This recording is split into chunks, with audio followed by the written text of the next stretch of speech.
दिल्ली धमाके का 29 कनेक्शन।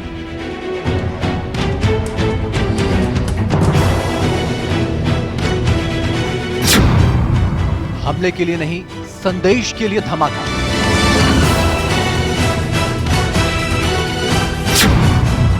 धमाके के साथ आई चिट्ठी में छिपा है कोड। धमाका भले ही छोटा हो, लेकिन संदेश बहुत बड़ा है और इस संदेश का पूरा मजमून छिपा है उस चिट्ठी में जो इजरायली दूतावास के पास से मिली है। इस चिट्ठी को जांच एजेंसियों ने अपने कब्जे में ले लिया है। चिट्ठी में क्या लिखा है, इसकी जानकारी तो फिलहाल एजेंसियों को ही है, लेकिन ये तय है इस चिट्ठी का धमाके से कनेक्शन जरूर है। ये चिट्ठी बाकायदा भारत में इजराइल के राजदूत के नाम है। चिट्ठी में इजरायली दूतावास को लेकर बातें लिखी गई हैं। चिट्ठी धमाके के वक्त ही छोड़ी गई या उससे पहले? क्या इस चिट्ठी में कोई चेतावनी है या फिर धमाके की जिम्मेदारी लेने का दावा है? ये बातें अभी साफ होना बाकी हैं।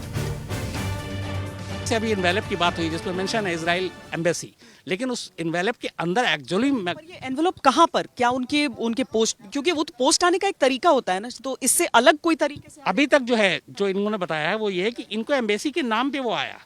तो पोस्ट के थ्रू आया, किसी उसने नहीं दिया है, लेकिन उसके अंदर क्या मजमून है, क्या कुछ लिखा हुआ है, ये अभी थोड़ी देर के बाद ये पता तो चल गया दिल्ली पुलिस को, लेकिन स्पेशल सेल अभी चूंकि इस मामले की तफ्तीश करेगी तो ये पता चलेगा। सिर्फ तारीखों और जगह पर ही गौर करें तो समझ में आता है कि ये कोई छोटी मोटी शरारत नहीं, बल्कि बेहद सोची समझी और बारीकी से बुनी गई साजिश है, जिसका मकसद भी बेहद खास था। तारीख में एक नहीं दो बड़े संदेश छिपे हैं। पहला तो ये कि 29 जनवरी को भारत के गणतंत्र दिवस का समापन समारोह था, और दूसरा ये कि ये मौका भारत इजराइल के कूटनीतिक संबंधों की 29वीं वर्षगांठ का भी था।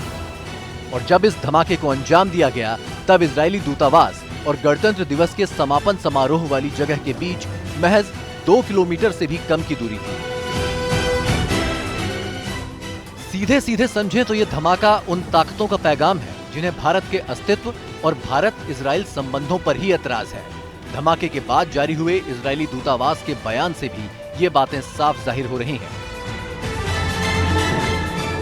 नई दिल्ली में इजरायली दूतावास के बाहर एक धमाका हुआ। धमाके में कोई हताहत नहीं हुआ। हमारा पूरा स्टाफ सुरक्षित है। हम भारतीय एजेंसियों के साथ इस धमाके को अंजाम देने वालों और इसके मकसद को जानने की कोशिश कर रहे हैं।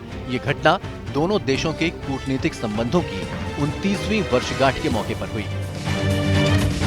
ये किसी से छिपा नहीं है कि आतंकवाद के अंतर्राष्ट्रीय नेटवर्क के सबसे बड़े निशाने भारत और इजराइल ही हैं। जाहिर है दोनों देशों का बढ़ता तालमेल और आतंकवाद के खिलाफ मिलीजुली जंग दुनिया भर में आतंक के आकाओं के आंखों में कांटे की तरह चुभ रही है। 2008 के मुंबई हमले में इजरायली ठिकानों को निशाना बनाना और 2012 में इजरायली दूतावास पर ठीक ऐसी ही वारदात इसका सबसे बड़ा सबूत है। बहरहाल ताजा वारदात को लेकर कई बड़े खुलासे होना अभी बाकी है। भारत और इजराइल दोनों इसकी तह तक पहुंचने में जी जान से जुटे हैं।